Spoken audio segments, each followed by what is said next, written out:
All right, so I am doing my July update live because I'm about to go out of town and I'd like to look at what's blooming before I go away since I'm going to have to entrust watering to my son and who knows whether or not uh, they'll be alive when I come back. So better to see what I've got now uh, than to do the update later this month.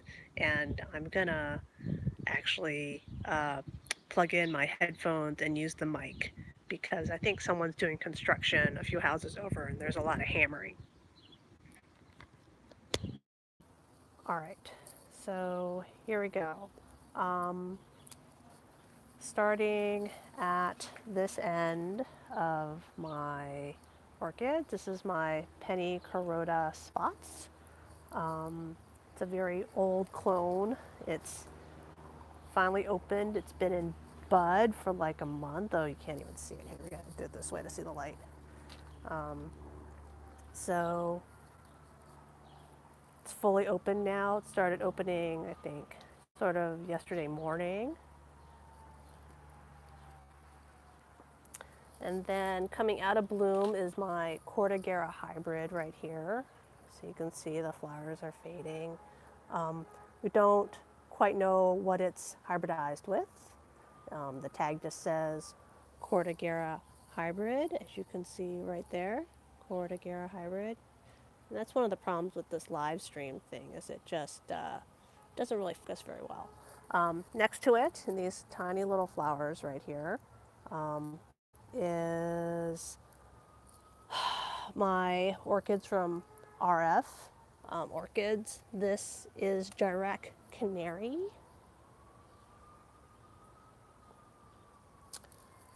Then I have right here my no ID red reed stem epidendrum.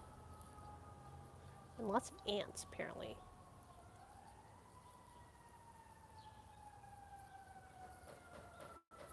Still trying to figure out how to get, this is really not focusing very well. Here we go, there's a zoom in. That's my no ID reed stem epidendrum. I have them kind of growing, a bunch of them growing together.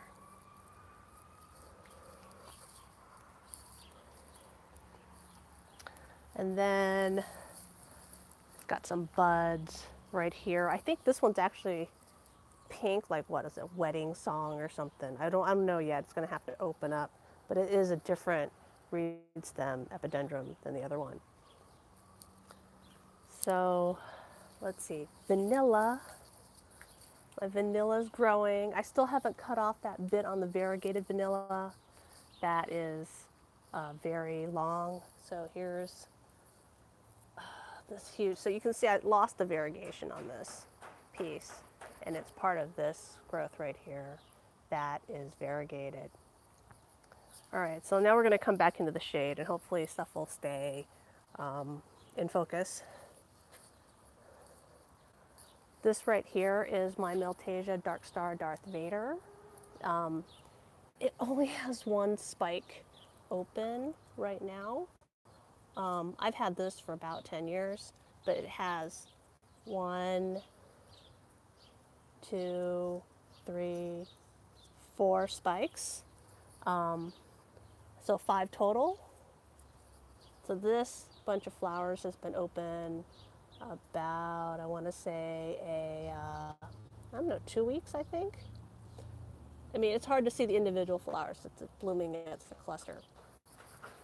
Then I have down over here, this is my Epi Green Hornet. So it really needs to be repotted. See this right down here. You can see all these dead pseudobulbs, but it's a great summer bloomer. It is Cochleatum by Lancifolium. If you're ever thinking of getting Green Hornet, it's very vigorous. It has 1, 2, 3, 4 spikes. this year, and which is a little less. I guess sometimes I've had up to 8. I mean, obviously the middle of this plant is dead. You know, it's all dried brown pseudobulbs, and I need to repot it. But it'll bloom all summer. It started last month. I think last month's update, I showed maybe just 1 or 2 flowers, but you know, you can see it's all opening up, and then it still has buds here up at the top that haven't opened yet. So it's really very nice like that. I really like the hybridization in Green Hornet. So then we have here, I have, oh gosh, I can't find the tag on this. So like, I'm mushing, it's like a tiny little pot. This is oh my gosh, this is like really jolty. Bergigara, Kalawi toe. Let's pull the tag out. There, it's that right there. And put it back. Anyway, so what happened with the spike is actually 2 months ago when I was bringing out all my orchids in the middle of May. It was actually caught, I believe, on the shelving. And so if you see right here where my thumb is, and I broke the spike. So it has since put out a branching spike right at the break, and now it's blooming. There you go. So even though I broke the spike, I didn't cut it back because I was hoping it might do that, and it did.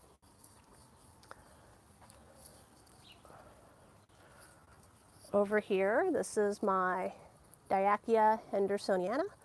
It's not open yet. It did come in bud from Carmela Orchids, if you saw that unboxing. Then over here is my Dendrobium cuthbertsonii. So another reason that I'm doing this update this morning, it's about 10 in the morning here. So my grow area is still in semi-shade, but also because it's been really hot. There's been a massive heat wave going on here, and I've been watering like crazy.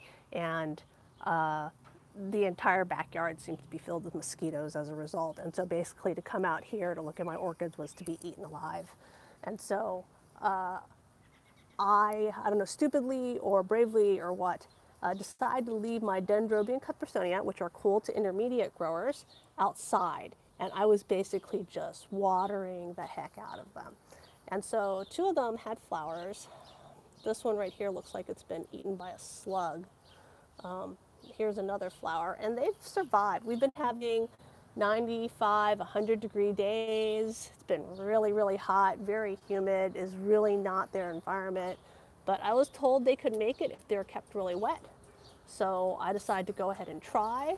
That was our second heat wave, so we had one about 2 weeks before that, and we're having a break right now.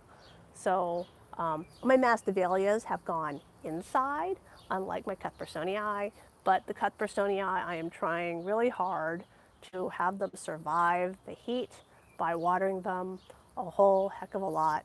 And they're staying in bloom. You can see I've got a bud right here. And this orange one would have been really nice, except, you know, very obviously we're a baby a grasshopper. Somebody's eaten it. So that's where we go there. This is really a test. Really, most people that I know who grow cuthbertsonii in Chicago in the summer, they keep them inside in a cool tank. They're definitely cool to intermediate growers. I got these from Golden Gate Orchids out in San Francisco, and I was told they can take some summer heat, they can take a lot of bright light. You got to keep them really watered. So I'm trying, and I guess I am journaling how they're doing. So right now, still alive. They feel pretty good. See, they're getting a lot of red light. See how pink that is right there? Okay. So, you know, status good right now. Up here I have, this is Brassiocattleya hippodamia. I had 2 buds on this. The other one fell off, and unfortunately, for whatever reason, it decided it would bloom one. And then after that, flower faded. Only did the second bloom on the spike open up. The second flower is not as good. I don't know why it is. You can see like this petal here is kind of stuck underneath. And it's just, I don't know. The other one was much redder, more spottier, much nicer looking flower. That's not a very nice looking flower. I have here some nobly dendrobiums that are just totally blooming out of season. This is Dendrobium Holy Night Yumeji. It's very tall. It's actually, if I back up, okay, the pot is down here, right down here, and the flowers are all the way up there. It's nice to be able to see it, but it's really turning out to be a pain in the butt grower because it's like 2.5, 3 feet tall.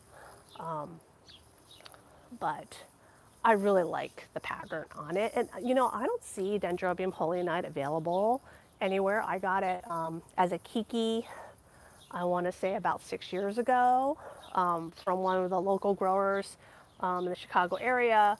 They actually only sort of sell at shows, orchid shows in this area. And I've never seen it anywhere else, for sale anywhere else. But you know, it's been a really good, vigorous grower for me. A lot of those dendrobiums that, vandas that I got, those freebie ones that were going to be trashed, are doing much better. They're rooting. I think I have thrown 2 or 3 of them away. They just became compost. The roots, you know, became these little dried roots, and they didn't take. But you can see I'm getting big roots on a bunch of the other ones. So I'm hopeful they'll bloom this fall. I know other people's vandas are blooming now. Mine aren't. So let's see, let's come around. Oh, I know that I have a Dendrobium encephalium. Not a Dendrobium, Cymbidium encephalium in bud. So let's journey around to that. I have been busily repotting. I went through and I repot a whole bunch of my Australian dendrobiums. Everything's growing really well. Here, oh, this is another Richard Mueller cross. This is Richard's Bonanza. It's Bonanza Queen by Richard Mueller. It's only got 1 flower. Still a nice flower. Here we're on the back side of that Holy Night. That's me, if you can hear that, hitting my head against the wind chimes, because I don't know, I have wind chimes. So here is Dendrobium encephalium. Cymbidium encephalium. This is Cymbidium encephalium Fushen. The flowers aren't open yet. I did repot a bunch of my encephalium. Encephalium is a species, and then there's a whole bunch of different varieties of them. I really like them, so I grow several different varieties, but so these buds are not open yet. Not open. And then I have in bud right here, let's see. Oh, I can't get the this is going to be the same thing as here. So this is Richard's Bonanza. I actually have 2 Richard's Bonanza. They're not the same. Actually, the flowers are different. That's because they're both seedling crosses. And so while they have the same name, obviously the flowers can look different. They're not mirror clones of a plant. They're unnamed different clones, though. Or not clones, but different seedlings, crosses, and I haven't named them. I just bought them from Nat's Orchids. So let's see, down here, nothing. I bought a whole bunch of Blatia, and they look like 4 of them took, and it looks like, well, The fifth one might be alive right here. You can see just little hints of green. I don't think that this one's gonna make it at all. If I had to guess, I think in this there's like an alba, and I'll bet you the albas are dead, because albas are always weaker than regular ones. And so if I had to guess that something was dead, I bet it was the alba form. It has been really hot and moist. I am definitely losing leaves. These are my Doritis pulcherimas down here. You can see losing some leaves down on that. Not doing great. That over there is my Potnar pumpkin. It needs to be repot, and it looks like new growth has rotted off from too much water. Probably an angle, it's probably gotten down, and the water probably got down the new growth, and it died. It was looking a little red a few weeks ago, and the growths need to be, well, the plant needs to be adjusted so the growths are facing up, and so they won't die like this. All right, so, oh dear, I just hit this Hoku gem. It's totally coming out. I'm gonna have to like repot it. I mean, it's got roots, but it's obviously not seated in there. It's just laying in there. It's just like, hello, hello, I'm just hanging here. Yeah, so it needs to be. I have a whole bunch of different Hoku gems that are different clones. I like my Richard Miller crosses. So that's here. I have this beautiful Encyclia alata in bloom. So this, I think I counted 17 spikes on this year. So there's ants all over everything. But this is my Encyclia alata. The flowers are not very big on this. Here, I'm gonna put my thumb up to one of them. Hope we can stay in focus. I really hate the fact on this live stream the focus does not really work very well. I mean, I don't know what my camera's choosing to focus on, but here's my thumb right next to it. So that's my thumbnail, and I have small hands, and so you see the flowers individually, not very big. I have seen some other encyculatas running around. I guess there's a variety called Magus that must be much bigger because they have much bigger flowers, but these are tiny, tiny little flowers blooming in a beautiful cluster right here. All right, so my Paul Eugene Conroy had 3 spikes in the winter, and then it was actually on the front yard. I had to bring it back to water it. It put out another spike, and it has 1 unopened bud on it, and it has 1 open flower, which is not wanting to be shown. It's shy, it's turning to the side. Let me see if I can turn it a little bit so we get a better view of the flower. So there we go. I love the long strands on this, just all the way down. I have forgotten what, it's actually, even though it has a name Paul Eugene Conroy, it is a primary hybrid. So I don't remember what species makes it. And then right here I have is my Golden Tang. It's the last, I think, orchid that I have in bloom. So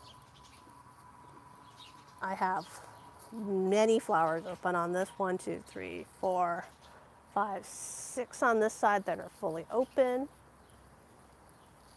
And then I have 3 buds over here that are just starting to open. Here, I'll take it to the side. So that is my quote-unquote blooming orchid update. Oh, I have one other really good. It's in bud. It's not actually open yet. But this right here is my Cattleya eclandii. One of them, I was given 2 by Bill Rogerson, which, as you listen to my videos, then you know that I speak of his Cattleya growing with worship. Anyways, he gave me 2, and this one put out a new growth, and it has a bud. I'm so excited. excited. Let's bounce up there. Excited for seeing it in bud. I can't wait for it to open. I mean, like, it'll be like the first time I have ever bloomed a clandier ever. And admittedly, he gave me an amazingly like robust plant. I mean, look at this plant. Look at how much plant there is around on this. But still, I'm very excited. So, you know, if you want to have comparison, there's that eclandier. And then here's the one that I mounted myself last year that has a new growth that I bought as a seedling. And I mean, look at how much smaller the leaves are in comparison, right? I haven't killed it yet, but you know, he gave me just an amazing plant. And so it's in bud. So yes, that is my blooming orchid update for July. I know it's not a lot compared to some people. Some people seem to have, you know, like just like 100 plants in bloom. I like to think that even though I don't have a lot of stuff in bloom, the few things that I do have in bloom have lots of flowers that will last all summer and I will get to enjoy them.